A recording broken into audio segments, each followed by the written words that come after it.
Hey everyone, welcome back. You guys wanted to really get into the world of learning English, and we found this awesome YouTube conversation all about it. Yeah, this one's great. Yeah, we're talking like actual speaking skills, Uh-huh. how education plays a part, and just those real anxieties that I think everyone who's tried to learn a new language has felt. It's really cool because it's not just some, theoretical debate. Right. It's folks talking about their own experiences. Exactly. Yeah. And one thing they hit on right away that I'm sure will resonate is the need for more speaking practice. Yeah. Like, especially in school, one person said, I wish I could improve my English speaking skills at school if only we had more opportunities to practice there. Yeah, it's like, why aren't we talking more? Right. It's so true. And it kind of makes you wonder, are we missing something in how we teach languages?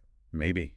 Like we get so caught up in grammar rules and writing, Right. but then actually speaking, like having a conversation, sometimes that gets left behind. Yeah, totally. It's like trying to learn to cook, but all you do is read cookbooks. Uh-huh. Exactly. You never actually get in the kitchen and try things out.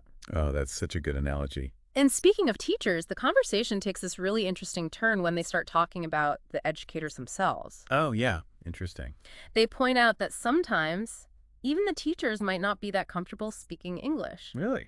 And it makes you think, how can you guide students towards fluency if you aren't really fluent yourself? That's a good point. Someone in the video even said, if they can't speak well, how can they effectively guide students? Yeah, that makes you think about how that affects the whole classroom. Totally. Like if the teacher's not confident, does that rub off on the students? Yeah, and that leads to this idea that maybe we need to focus more on teacher training. Oh, interesting. Really boost the teacher's skills so then the students benefit even more. Yeah, like a chain reaction. Exactly. It's like a ripple effect. A well-trained teacher could then create a whole environment that encourages speaking, even if it's just for a few minutes each class. Right, and they call that the English environment approach. Okay, I like it already. How would that work? So they're picturing teachers just dedicating a short, consistent amount of time in every lesson to only speaking English, Hmm. no matter what subject they're teaching. Wow. It's like this mini immersion experience. Interesting. But I think even more importantly, it challenges both the teacher and the students to get out of their comfort zones. I love that because it's not about being perfect right away. Exactly. It's about building that habit of speaking, Yeah. even if it's a little awkward at first. And the conversation gets really personal at one point because they start sharing their own stories about learning English. I was going to ask about that. What kinds of struggles did they talk about? Well, one that stood out was this person who felt so embarrassed because they couldn't speak English to their teacher in front of their father. Oh, wow. And they said they just wanted to disappear. I think we've all been there at some point Totally. where language or not having the right language made us feel so awkward. Absolutely. But those moments can actually become turning points in our language learning journey. You think so? Yeah. It's like that feeling of wanting to disappear can then motivate you to get better. Right. But it also highlights this idea that we can't just memorize words and grammar rules. I see. It has to be more than that. There's a story about the student who memorized this whole speech Wow. just to impress the teacher. Wow, that's dedication. But then they could barely have a real conversation. Oh, so it was all for show. It shows how just focusing on performance doesn't always equal real learning. Makes sense. They actually have this analogy about cooking. Oh, I love a good analogy. Just knowing the names of all the spices Huh? doesn't mean you can cook a delicious meal. Right, you have to know how to use them. Exactly. It's the same with vocabulary. One of the speakers said, learning new words is like collecting ingredients for a recipe. I love that. You've got to know how to put those words together, how to really express yourself. So how do we bridge that gap between memorizing words and actually communicating? Well, they argue that real language learning happens when you start using those words in real life situations. So it's not just what we learn, it's how we learn it. Yeah, the context really matters. That makes sense.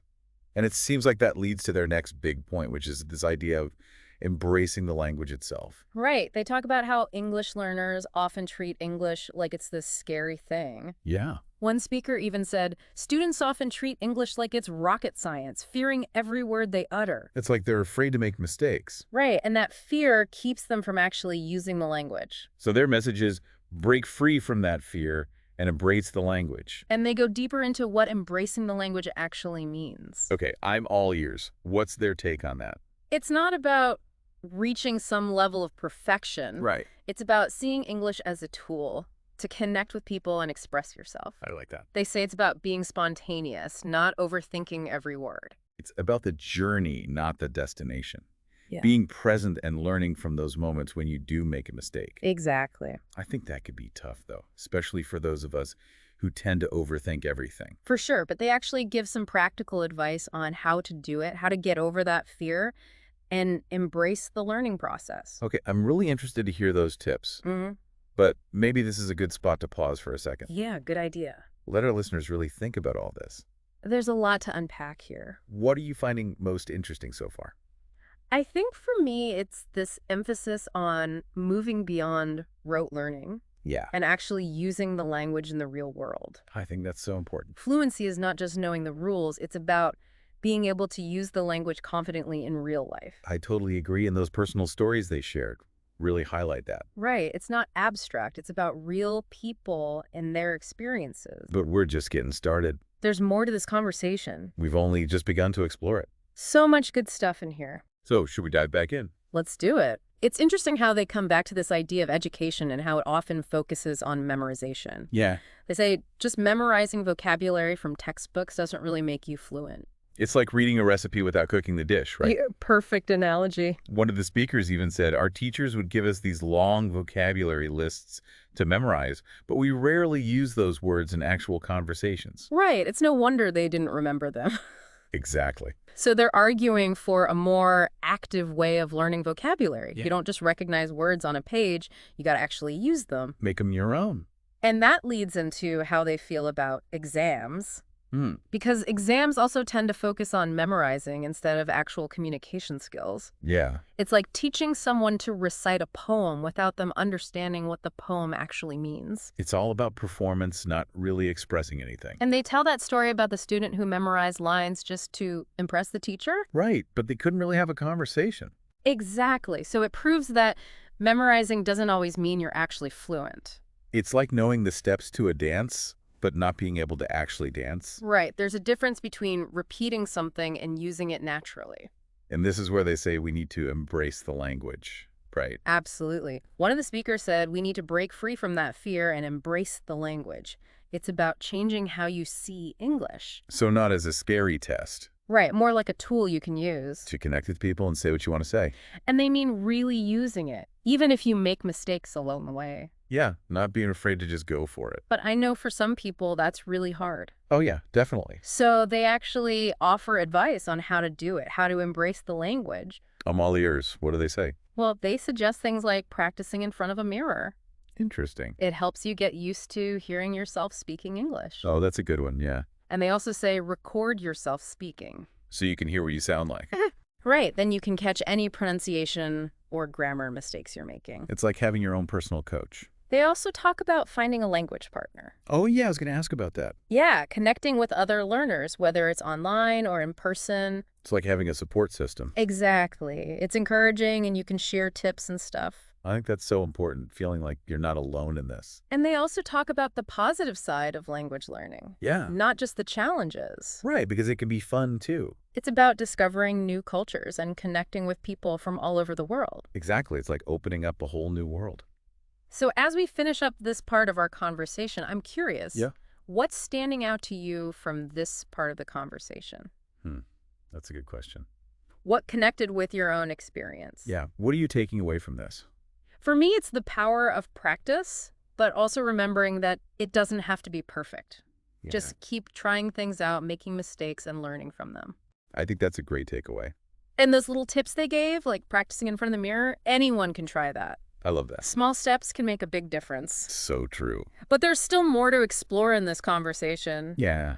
So many fascinating points about language learning, like the role of teachers and how to appreciate different cultures. I can't wait to get into that. I'm excited to hear what they have to say. Me too. Let's keep going. As we get into this last part of our deep dive, it's interesting how they keep coming back to this idea of not being afraid to make mistakes. It's like they're saying, don't let fear hold you back. Just speak. Yeah, they even say that making mistakes can actually help you learn. Oh, interesting. How so? Well, they say stuff like practicing in front of a mirror Uh-huh. or recording yourself speaking so you can see where you need to improve. Those are good practical tips. And finding language partners who are supportive and encouraging. Not people who are going to like make fun of every little mistake. Right. It's about creating a positive learning environment. So you can actually look forward to making mistakes because you know they're helping you learn. Exactly. It's about growing and improving, not being perfect right away. And remember, everyone makes mistakes, even native speakers. Oh, absolutely. Sometimes we forget that language is always changing, even for people who've spoken it their whole lives. But those practical tips, like the mirror and recording yourself, Yeah, those are so easy to do. you can do them anytime, anywhere. It's like having a language coach right in your pocket. Did you ever try those things when you were learning English? All the time. I used to record myself reading and then listen back. Oof, I bet that was painful. It could be, but I could hear myself getting better over time. It's not about sounding exactly like a native speaker, though, is it? No, not at all. It's more about feeling confident and comfortable expressing yourself. Exactly. That's Yeah. where you really start to enjoy the process. And you can really hear that joy in this conversation. Oh, yeah. They really love learning English, and it's kind of contagious. Totally. And they're honest about the hard parts, too. Right, because it's not always easy. They talk about getting frustrated, feeling stuck, wanting to give up sometimes. We've all been there. But they always come back to this idea that it's worth it in the end. It's about the journey, not the destination. Right. All those small steps add up. And those aha moments where something finally clicks. Exactly. But I know sometimes it can be hard to stay motivated. What did they say about that? How do you keep going when you feel like giving up? They said it helps to have clear goals. Oh, that makes sense. Like, why are you learning English? What do you want to be able to do with it? Yeah, if you can answer those questions, it can help you push through those tough moments. It's like having a North Star to guide you. And did they mention finding other people who are learning English? Oh, yeah, for sure. I think that can be so helpful. Yeah, they talk about finding your community online or in person. So you don't feel like you're alone in this. Sharing tips and experiences, even Yeah. just complaining about how hard it is sometimes. It makes it more fun. Absolutely. And you realize that everyone struggles. It's not just you. So as we wrap up this whole conversation, I'm curious, Yeah, me too. what are you taking away from it? I think for me, it's that learning a language is about so much more than just memorizing words. Yeah. It's about seeing the world differently, connecting with people from other cultures. It's about all those aha moments and the possibilities that open up when you can communicate with more people. I love that. And for me, it's about remembering that it's okay to make mistakes. Yeah. Be kind to yourself, celebrate those small wins. Because every mistake is a chance to learn something new.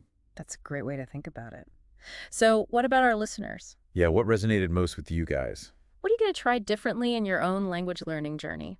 Let us know in the comments. We want to hear your thoughts. Because at the end of the day, language learning is about connection. And that connection starts with embracing the whole journey. With all the ups and downs. So keep exploring, keep learning. And keep embracing the power of language. Until next time, happy learning.